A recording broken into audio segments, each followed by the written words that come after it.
Потребление электроэнергии, несвоевременная оплата, долги, бытовая ушлость, незаконное подключение и, как следствие, нарушение всех правил безопасности. Алгоритм горе-потребителей примерно одинаковый. От этой последовательности нерациональных действий страдает и платежеспособное население. Жители улицы Тумгоева в Насыркорте обратились к сотрудникам МРСК с жалобой на нестабильную подачу электроэнергии в их домах.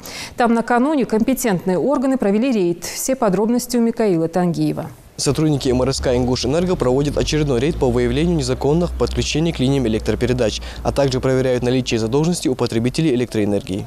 Вот уже на протяжении многих лет сотрудники МРСК «Ингушэнерго» всеми силами ведут борьбу с жителями улицы Тумгоева административного округа Насыркорский. Дело в том, что многие из них незаконным путем подключаются к линиям электропередач, напрочь забывая о всех нормах безопасности. В первом же доме участники рейда выявили грубейшие нарушения при использовании электросетей. По данному факту выявлена безучетная электроэнергия, нарушая все правила и нормы, чердачный ввод, безучетное потребление.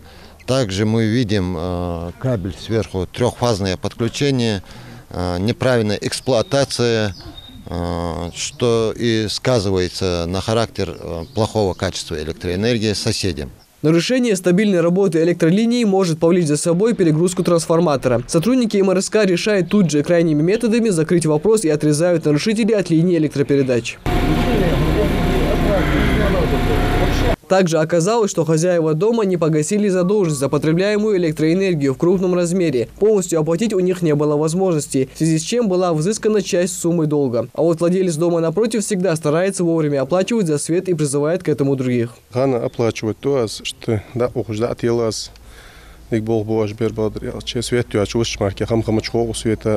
отмечают сотрудники Назрановской электросетей, на сегодняшний день многие отказываются платить по счетам. Так, в ходе результатов этого рейда выяснилось, что всего лишь 10% людей, проживающие по этой улице, вовремя оплачивают потребляемую ими электроэнергию. Им лучше, когда мы приходим, оплачивать. Где-то примерно 10 тысяч, если у него есть. Если у него денег нет, хотя бы половину оплатить, через 2-3 дня полностью погасить долг. Но если человек не оплачивает 1 месяц, 2 месяца, полгода не оплачивает, это же ненормально.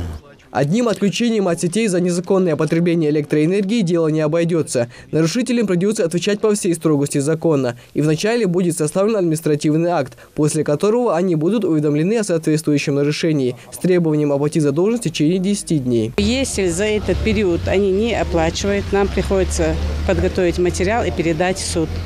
И там уже выносится судебное решение, и по решению суда уже мы взыскиваем эти деньги с любого ихнего расчетного счета. Представители филиала МРСК Северного Кавказа призывают не доводить ситуацию до крайности и своевременно оплачивать счета за потребляемую электроэнергию. Микаил Тангиев, Хамзат Халухоев, Новости 24.